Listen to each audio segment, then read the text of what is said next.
রোজা রেখে স্ত্রী সহবাস করা যাবে কিনা? এই বিষয়ে ইসলাম কি বলে, কোরআন এবং হাদিস কি বলেছে? আসুন আমরা এই বিষয়টা একটু জেনে নেই। রোজা বা সিয়াম এটা হলো এমন একদম সেই অ্যা সূ সূর্যাস্ত পর্যন্ত।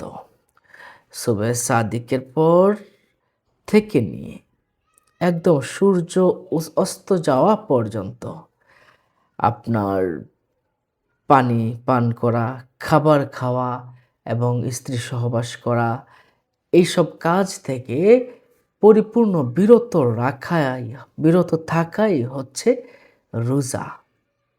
সম্মানিত দর্শক ও শ্রোতা, তাহলে ফজরের সময় যখন শুরু হয়ে যাবে, সূর্যাস্ত পর্যন্ত আমাদের স্ত্রী সহবাস থেকে সম্পূর্ণরূপে আমাদেরকে হেফাজত থাকতে হবে। তাহলে নিশ্চয়ই বিষয়টা বুঝতে পারতাম। আর আল্লাহ পাক রব্বুল আলামিন এই বিষয়ে ইরশাদ করেছেন, ওয়াহিল্লা লাকুম লাইলাতাস সিয়ামি ওয়াহিল্লা লাকুম লাইলাতাস সিয়ামির আর-রাফাসু ইলা নিসাইকুম। রোজার রাতে তোমাদের জন্য স্ত্রী সম্ভোগ বৈধ করা হয়েছে। অর্থাৎ ফজর থেকে নিয়ে মাগরিব পর্যন্ত এই সময়টা সম্পূর্ণ হারাম।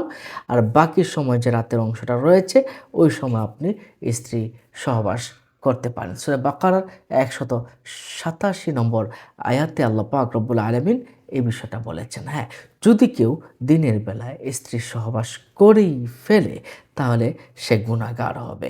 শুধু গুনাহগার নয়, তার সেই দিনের রোজাটাও কিন্তু নষ্ট হয়ে যাবে এবং ওই দিনের বাকি অংশটাও সে পানাহার করতে পারবে না এবং যৌন মিলন থেকে অবশ্যই তাকে পরিপূর্ণ বিরত থাকতে হবে এবং সেই দিনের রোজা আপনাকে অবশ্যই আদায় করতে হবে, কাজা আদায় করতে হবে।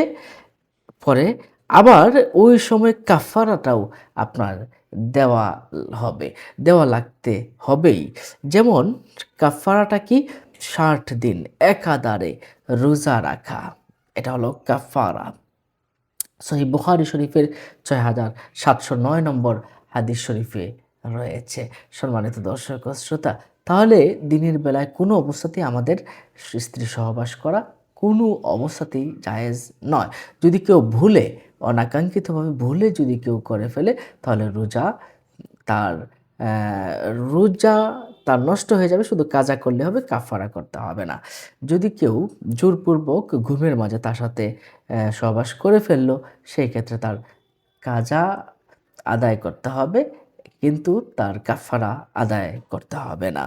তাহলে আমাদের যেটা বুঝলাম, রোজার ভিতরে আমাদেরকে স্ত্রী সহবাস করা দিনের বেলায় টোটালি নিষিদ্ধ। যদি করেই ফেলে তাহলে কাজা এবং কাফারা তাকে আদায় করতেই হবে। নিশ্চয়ই প্রশ্ন উত্তরটা পেয়েছেন।